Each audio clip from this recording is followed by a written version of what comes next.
Welcome to our Pinellas County Schools podcast, where we celebrate great teachers in our school district and join with them in identifying those aha moments and those best practices that these teachers have mastered in their classrooms, where we celebrate those aha moments. I'm Jolene Jackson, and I am the Director of Professional Development for Pinellas County Schools, and I have my co-host here with us today.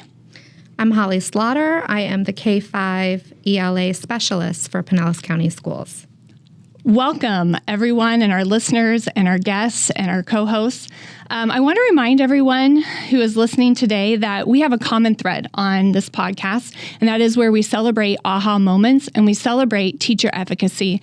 And what is teacher efficacy? It's really about that confidence that our teachers have in their strategies, that they know themselves as someone who really impacts student learning in the classroom. It's not just accident, it's not their parents, it's not the great curriculum, but it's really that teachers hold the power with the tools that they have in their tool belt. And we're going to talk about those strategies today. And it really is research that tells us that these are best strategies, but more importantly, it is the experience that our guests share with us that really helps us to recognize those tools and build our teacher efficacy. I've invited two fabulous educators who are here with us today. They're going to help us and our listeners have some aha moments about close reading. If you're not into close reading now, by the end of this podcast, you will be hungry for more. Ooh, let's start with you, yes, Kelly. Let's hear our guests who are here to tell us all about close reading. My name is Kelly Austin, and I'm the principal at Sandy Lane Elementary School. I'm Robin Weissart. I'm the 5th grade ELA teacher at 74th Street and the AVID coordinator. All right, welcome. Thank you for being here with us. So, all right. Educators, gather round. Today, we are going to dive into some serious teaching gold. The strategies with a whopping 0.63 effect size. Whoa, 0.63. Okay, so it's not super important that our listeners out there know what 0.63 effect size means. I don't want to bore you immediately, but really what that means is anything above a 0.4 effect size is really helping us move our students, and we're going to have greater gains than if we were to do something lower than a 0.4. So anything above a 0.4 is really great. So when we're talking about 0.63, wow, this is some juice in these strategies. Yeah, so close reading is like the superhero of comprehension strategies. It's like taking a powerful magnifying glass and taking your time to really get into the nitty-gritty of the text. Absolutely. It's like diving deeper into those layers of meaning and fostering that critical thinking skills. But let's not forget about Robin's favorite tool, and one that she's here, that we especially invited her here for today, is annotation. And that annotation is... It's like close reading's trusty sidekick. It's like the dynamic duo partnership, marking up the text, jotting down thoughts, and making those connections. It's where we really unlock the secrets of the text, where our students, where they might feel like they're not hearing or understanding and grappling with that text, and it unlocks the secrets. So with that, let's go ahead, and I like to call this a podcast party. So we're going to go ahead and get this podcast party started. And Holly, do you want to kick us off with a question for our guests? Sure. So I'll start with the first question. What strategies or techniques do you use to introduce close reading to your students? Well, I'll go, as the principal, I'll go ahead and start just because we started in the primary grades, 2nd and 3rd grade. And what we do is we want them to actually start engaging and talking to the author of the text. So in order to do that, we teach them how to chunk it up and then stop at those chunk marks and ask themselves, what have I just read? And so we're really just initially getting them to stop and think about what it is that they just read. And oftentimes I tell the story of all of us whenever we sit down to read. Sometimes you're reading, and then you realize you have no idea what you just read because you're thinking about what you're going to make for dinner or what you're going to do after school or something like that. So it really is a tool, I tell the kids, to monitor your own reading, because you don't want to get to the end of the entire text and realize you have no idea what you just read. You want to catch yourself before that happens. And I tell them that's really the difference between a good reader and a bad reader. A good reader is going to stop themselves and go back and reread, and a bad reader is just going to keep plowing through and then say, I'm done at the end. Not even realizing that they just missed all the good stuff. Exactly. Yeah. Wow. So you start out by teaching them to monitor and be aware of when they're starting to check out, and then to chunk and go back in. You said something really interesting. You teach them to interact with the author. Can you say a little bit more about that? So the author's the one who's telling the story or giving you the information that they're trying to engage the reader with. And it's our job as the reader to talk back to that author and to jot questions to the author. You know, what questions do you have? What are you thinking yourself about what you just read? So it's just getting them to realize that the author's maybe going to talk back to you after you've asked a question and things like that. Love it. Yeah, interesting. Powerful. And I feel like we pick up with fifth grade, with the higher grades, where it's kind of just a complete segue into the older kids, because they're doing the same thing. They're chunking and they're monitoring. And a lot of times I give that exact example of how I was thinking about what I'm going to do for dinner, or I was thinking about where's my pencil. And so a lot of times I feel like right now, especially with kind of the gap in achievement, feeling the effects of kids being out of school for so long, we're still feeling those effects. And so I feel like repetition. And even when you're saying it, I feel like the modeling of it, and a lot of times I model the opposite and they catch it. Like I'll start reading without the title. And so I'm thinking out loud while I'm doing it, and I'm thinking, what is this about? And I'm doing it because I see that no matter how many times I'm saying that to them, that read the title, do the text features, they're still skipping through it, even at fifth grade. And so I'll start reading and I'll just do whatever, and I won't read the headings and they'll stop me. And so I do it enough that they stop me all the time. And the whole obvious point is to let the kids start doing it to themselves. And of course, they love catching us in a mistake. I mean, I don't naturally make them, of course, so I have to force it.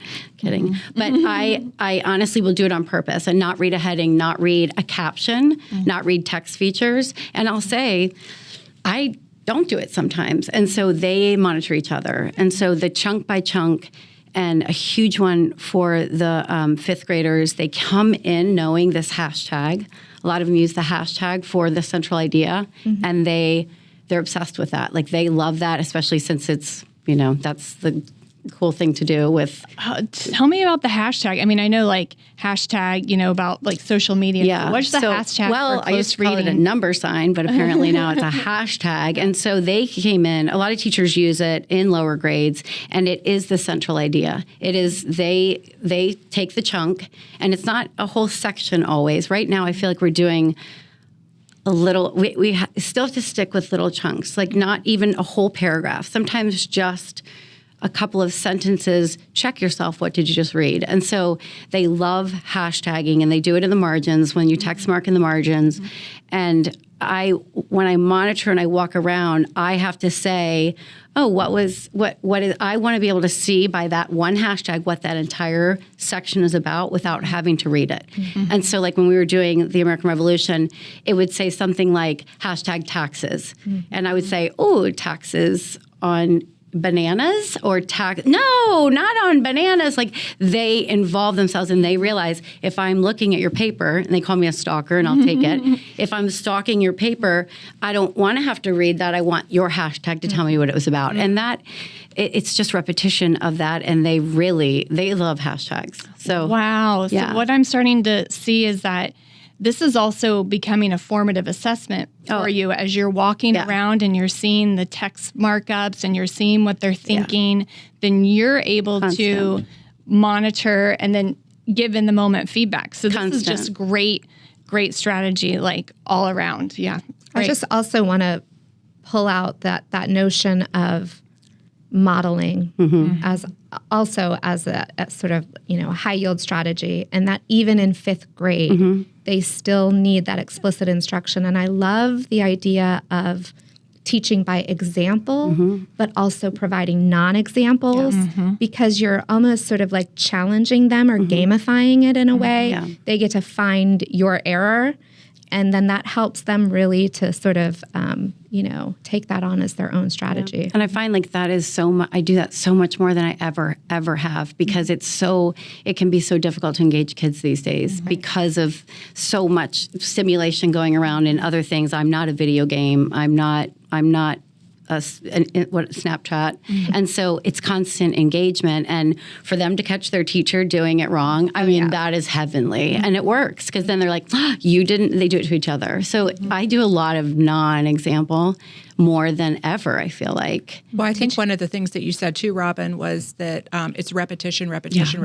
So it's teaching them that those pre-reading strategies, the during reading strategies, the after reading strategies, and doing it every single time. Because if you don't push them to do it every single time, they very easily will get lax. Yeah. Those habits. It's true.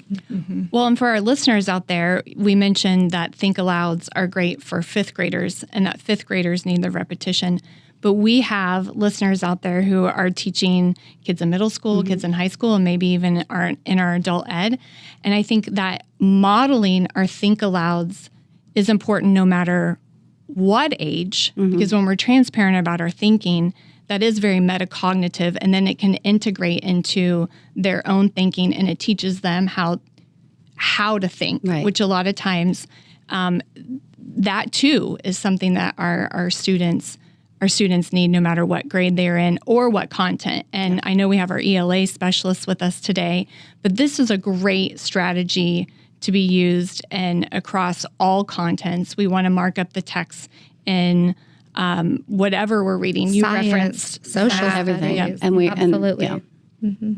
Yeah. And I find like with that, it leads also to, it's not just marking of the text, but it's forcing that higher order thinking. Like, why did you write that? And not just stopping there, not just the why, but, oh, well, what would you do if? Or it just forces it even more. And the more you do it, and sometimes it takes longer to get through text, which is hard because our text is complex, with the modules. And so it's forcing the complexity on purpose, which we get. But it's also, it slows you down, but in a good way, because they're engaged and you stop and think a lot. You stop and monitor and have to do anything teachable at that moment when they're not getting it. And so, and it does force, well, why did you write that? The higher order thinking, which then generalizes into middle school and high school and every level.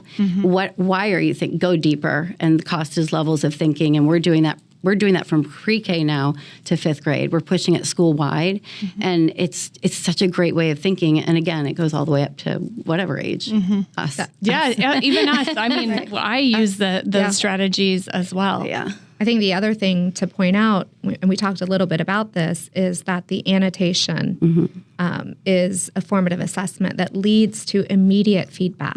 Just like you said, if you're asking them to hashtag and they hashtag taxes, right? Yeah. So they're grabbing the topic of the paragraph that they're reading about, but not necessarily the essence of what is it about taxes that they're hashtagging, right? What is the author, going back to your point, what does the author want me to know? And that annotation can lead to on-the-spot feedback, which is, again, constant. Powerful. And they might be really pleased with that hashtag taxes, which, you celebrate. Of course. But what's next? Then I start throwing out silly guesses, and they're like, no, and then they want to fix it. So it works. It works. Yeah. And so tell me, how might you use close reading strategies to build on that critical thinking? Like you said, that it isn't just about the annotation and having them find the key ideas, but then how do you take it to the next level, like using it for classroom dialogue? Tell us a little bit about how that critical thinking comes into play with close reading. Well, oftentimes we also discuss, purpose of the reading. So sometimes we're reading for a writing purpose. So maybe there's a writing prompt that we are asked to, that we ask the children to write about a full essay. And so we give them 2, 3, 4 different sources of text that are on the same topic. and they have to go and seek out evidence that's going to support whatever the prompt is. And that's very high level. Wow. Yeah. And asking our third graders and fourth graders and fifth graders to write essays to multiple pieces of text and put them all together and synthesize it. That's that's the hardest work that I think we do at the elementary level. Yeah, and what you're getting to, where you just said the word, that synthesis, is we're taking our knowledge from multiple sources and synthesizing it into our own piece of work, which then means we have to internalize and sift through the essentials and then create our own piece of work, which creativity, wow, now we're getting into the expression of ourselves and what we know and what we're passionate about. And so that sounds like a lot of fun. Yeah. Yeah, and it is the writing. It's reading for writing and writing for reading, and it ties in together. And with close reading, when you're going through any of the sections, I'll always stop and think, oh, why did the author just say that? Like today, it was an intervention task, the author said that the character put the book aside. And so I said, you put the book aside because they were going to listen to their friend. But the author didn't say listen to their friend. He closed the book and put the book aside. And so I asked them, what does that mean? The author didn't say he was about to listen to his friend. So they had to try to figure out why. And I said, does that ever happen with you when you know that somebody's going to listen to you? And one of the students said, when my mom puts her phone down. I thought, well, that's exactly. And so what can you do as a writer? We just read that in a reading intervention, but what can you do as a writer without saying the words? You don't want to say, well, now the character was listening. No, they put the book aside. And so it's all tied in together. Like you said, like it combines. Yeah, wonderful. So I want to dig in a little bit. We've been talking a lot about close reading and annotating. Wide reading is also a high yield strategy. So what I'm interested in hearing from you all is how do we make room for both? Wide reading, close reading. We can't close read everything. How do you decide? So I'm an avid reader myself, and so I think that it's critical that we get students to find out what they like to read as well, and what are their interests, and making sure that we give them opportunity to do that, whether it's checking books out of your school library or your classroom library, but getting them getting books into their hands that they are interested in reading, I think is critical. I often think also about, something's going on in your life, and what's the first thing we all do? We pick up our phone and we Google it, and we want to learn more about it, right? Sure. So it's the same thing with kids. So we want to find out what are their interests, and it's okay. It doesn't always have to be a paper book. It could be online. We have so many resources, digital resources that kids use, and they're so much better at it than we are.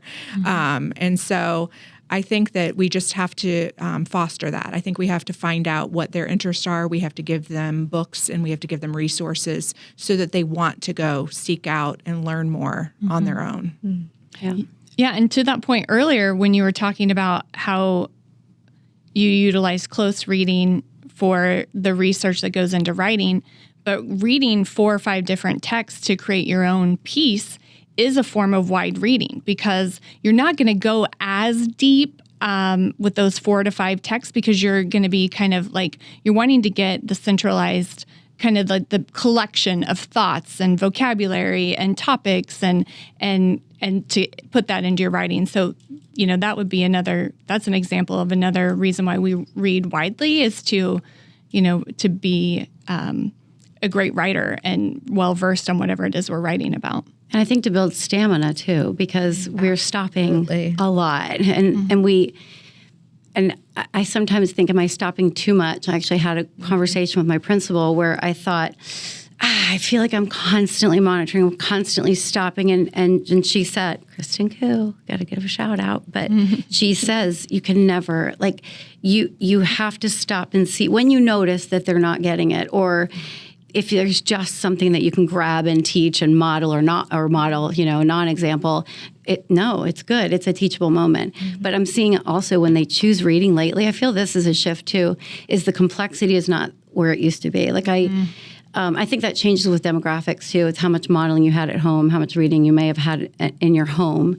But I feel like I'm seeing a lot of Dog Man or graphic novels. And before I used to think, graphic novels, no, but I didn't think it was building stamina, but I really actually I researched it thinking, what does research say? And it really, they're enjoying it. And there's an artistic thing to it. And there's such an engagement piece. And so I'm okay with that, but I do see the complexity of what they choose is not as high as it used to be for the majority. But if they like it, then I'm okay with that because we're giving the complexity in these lessons, and they need to we had this conversation like 20 years ago about they just still need to enjoy what they're reading, because we are monitoring a lot, and the teacher read aloud. That time it's not like it used to be because we have to get them where they need to be. And so for them to enjoy a Dog Man or Captain Under, whatever they're reading, I just have to be okay with it. And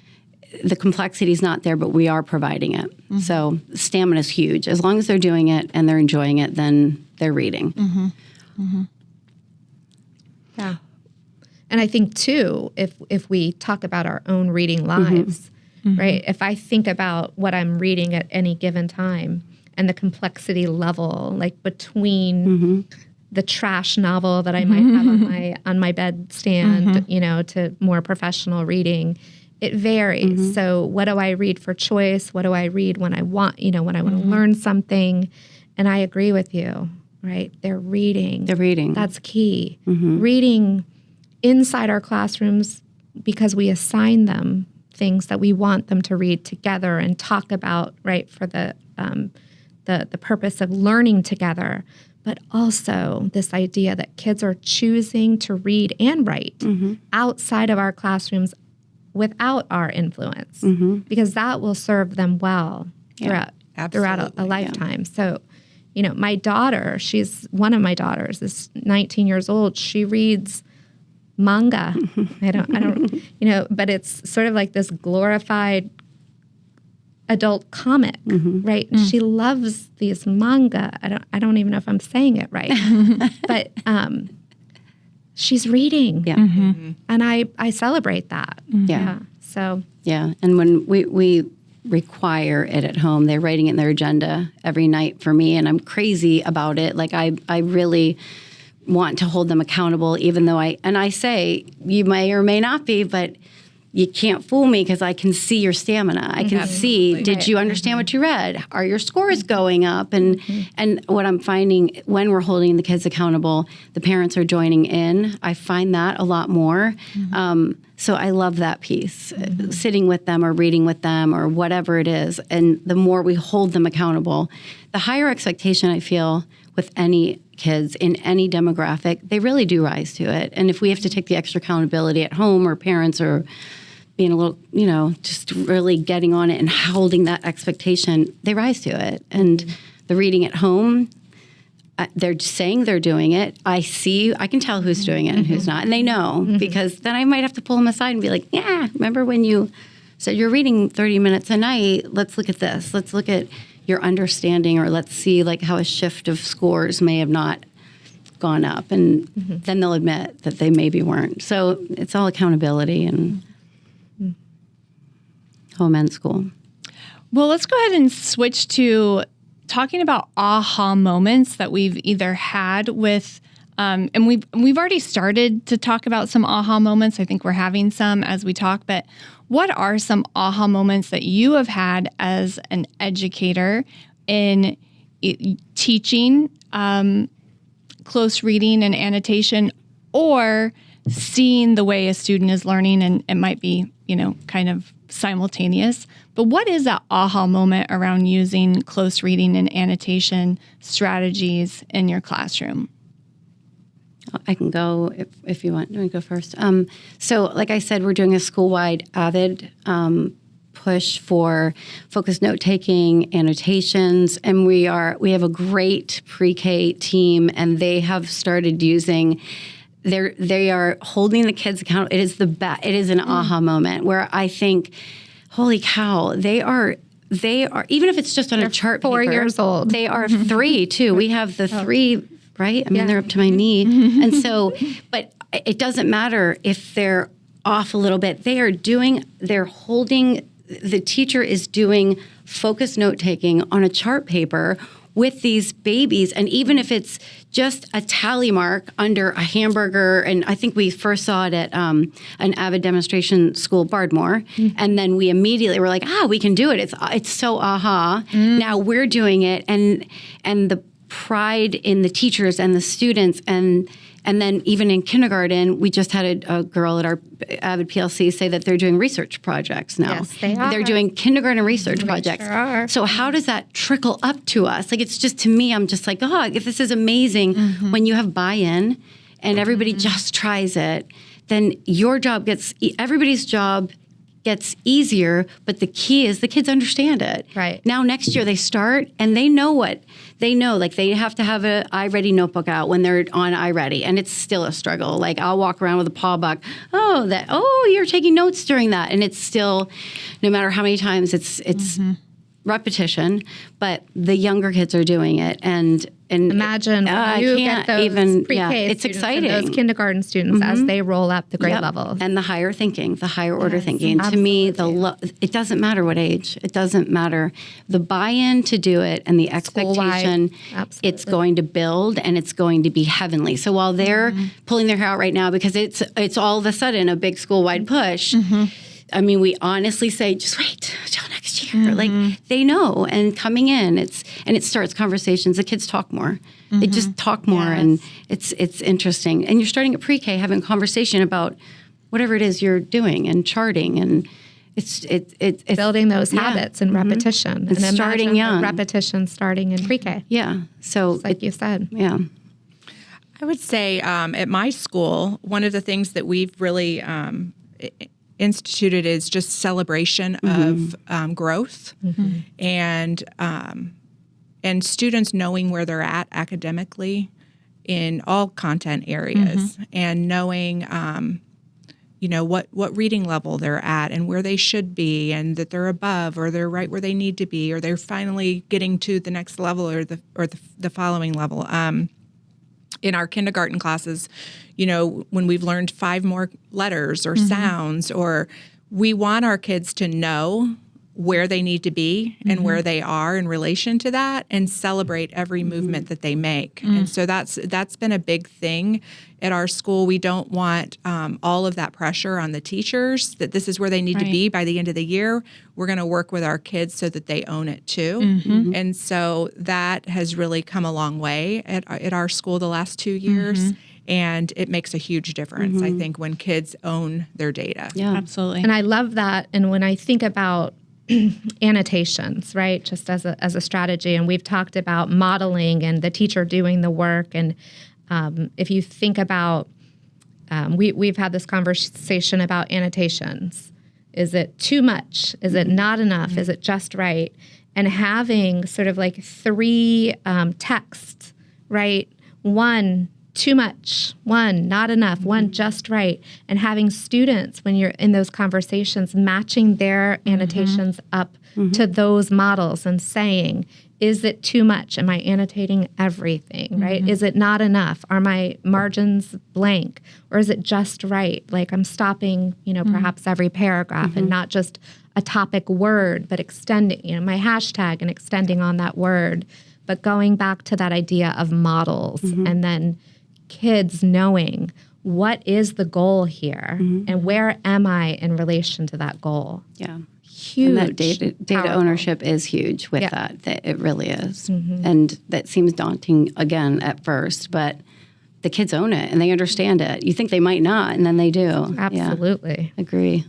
One of my aha moments about close reading and annotation is that once you do explicitly teach it to the kids, and it sounds like we're starting clear down in pre-K, but once they know how to do that, like lesson planning, like you don't have to do as much anymore. Especially, well, once you're a teacher who understands how to explicitly teach annotation and how to have conversations and interact with students as they are marking the text and all of that, it's like the lessons just authentically start to unfold on their own.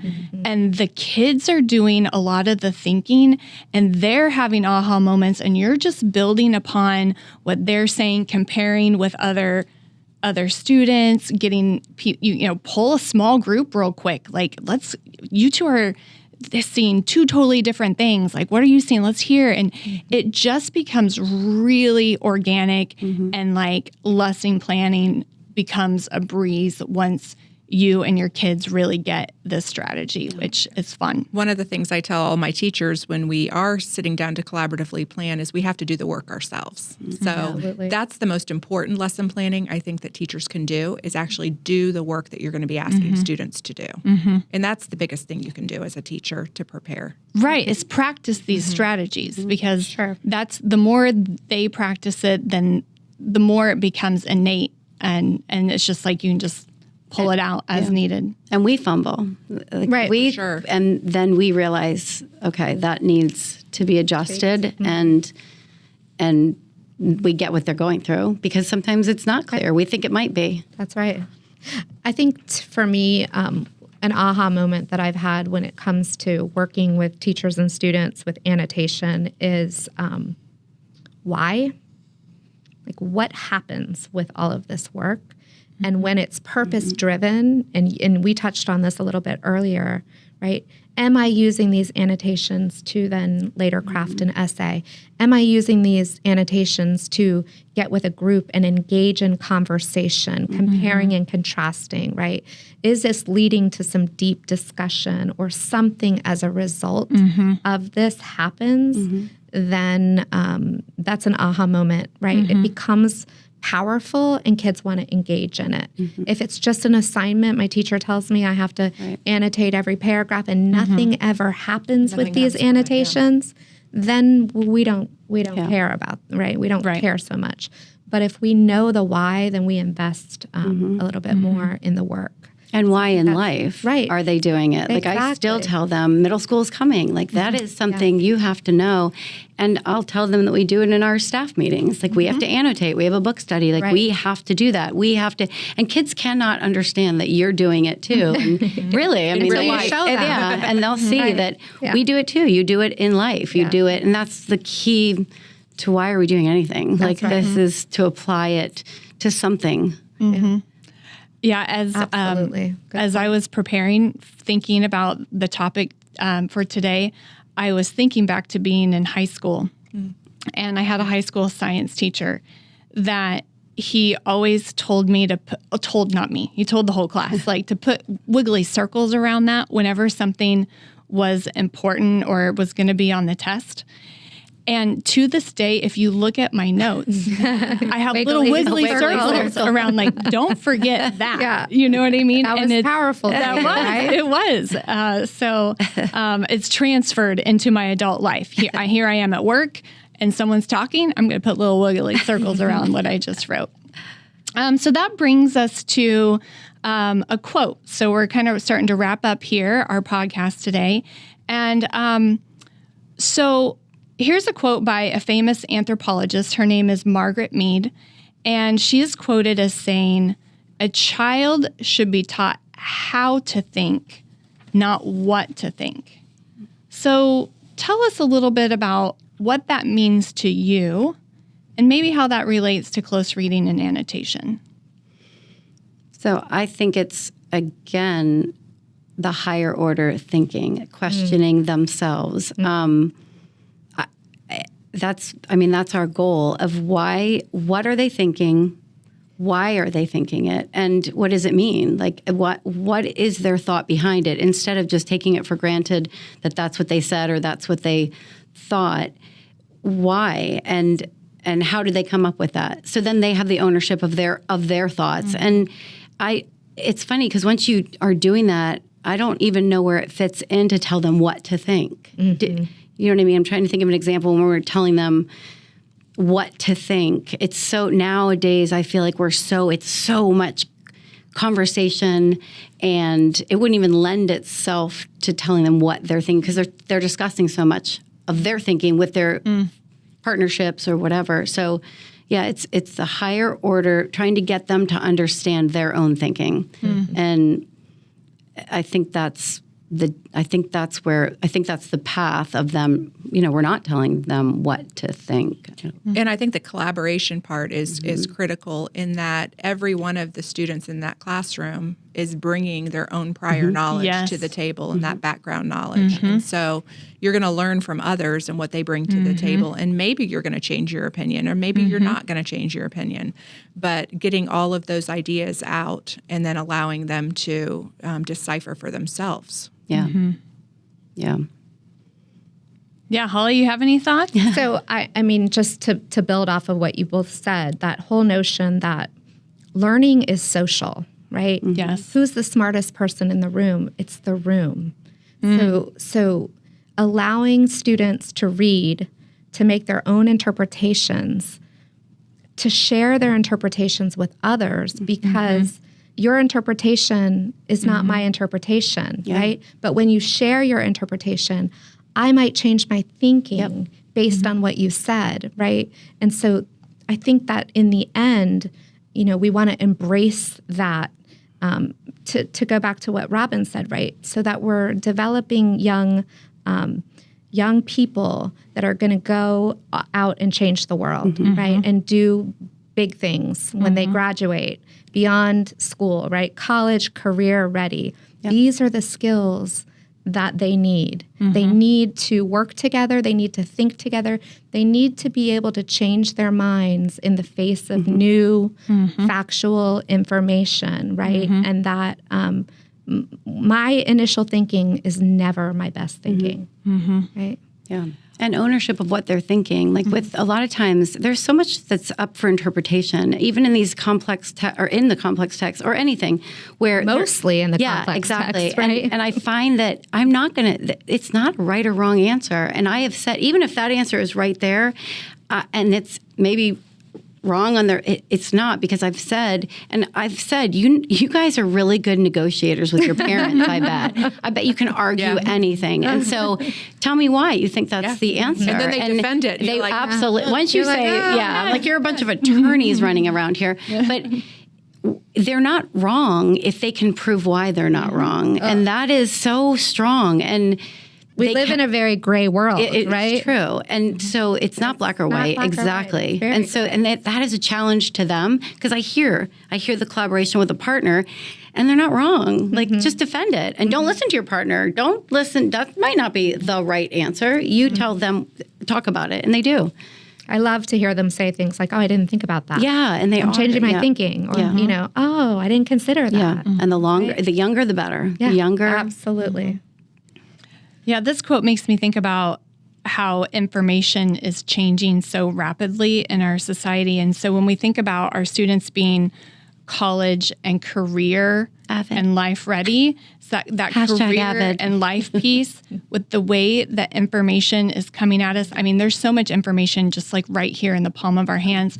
We need to teach our students how to think with all the information that is coming at us, and then how to critically apply that into various situations. And it's going to be, it's already here, but as we continue in the future with so much information changing and coming at us so rapidly, it's so important to being able to discern that information, which close reading and annotation really helps us sift through all of that. And I don't want to get political, but then there's what's that thing on social media when it's like the misinformation coming out, like I can't think of it, what it's called. But anyway, but it's like you need to know. There's a factometer. Yes, and all of those sort of things. You need to know and, do your research and your fact checking. And they are taking it as fact. They are taking it as fact. It doesn't, it reminds me of that, remember, what do they call it, a meme or whatever, where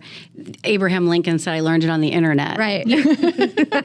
So they have to discern. Wow. They really think that it is fact. Right. They'll repeat it with a period, not a question mark. Like they're repeating facts. And It's so important. You're right. Yeah. Wow. Well, thank you guys for being here today. I'm just really blown away by these conversations. I'm blown away that these annotation close reading is happening all the way pre-K through 5 in this conversation. And I know it's happening even further in our schools. And I'm really taking a lot of just like wow with what you are doing in your schools. And I thank you for being here today. And I thank you for taking up on Holly's invitation and sharing the knowledge and sharing your knowledge with our listeners and with us today. Love it. And I totally agree. I just want to echo huge thank you to both of you for tuning in, or not tuning in, for joining in. And tune in next time to our listeners as we continue to debate one of my favorite topics, writing for learning, which is an extension actually of what we're talking about now, close reading, right? Annotation, writing for learning. So, yes. So exciting. Yeah. All right. Well, thank you, listeners, and tune in for our next episode for some more aha moments.